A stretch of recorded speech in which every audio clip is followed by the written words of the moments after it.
اکثر مجھے یہ کال کرتے ہیں کہ اگر ہم شناختی کارڈ سے پہلے میٹرک میں جا کے عمر چینج کرتے ہیں، میٹرک میں جا کر نام چینج کرتے ہیں، یا اپنے دوسرے دستاویزات میں نام چینج کرتے ہیں، پھر جا کے نادرا ہم نام چینج کریں، قطعاً اس طرح نہیں کرے۔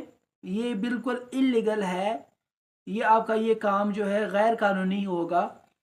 جب تک آپ نادرا سے شناختی کارڈ میں موڈیفیکیشن نہیں کرتے، چاہے وہ نام کا ہو چاہے وہ آپ کے عمر کا ہو، اگر آپ موڈیفیکیشن کرتے ہیں دوسرے ڈاکومنٹس میں تو یہ غیر قانونی ہے، یہ نہ کرے۔ وہ پہلے سب سے پہلے آپ کا نادرا کی طرف سے کام ہوگا۔ اگر آپ وہ ڈاکومنٹس اٹھا کے نادرا والوں کو دکھائیں گے کہ یہ دیکھیں میرا ادھر یہاں پہ یہ نام آ رہا ہے، تو وہ نہیں چلے گا، وہ آپ کو بہت سارے مشکلات کا سامنا کرنا پڑے گا۔ آپ نے پہلے بھی ڈاکومنٹ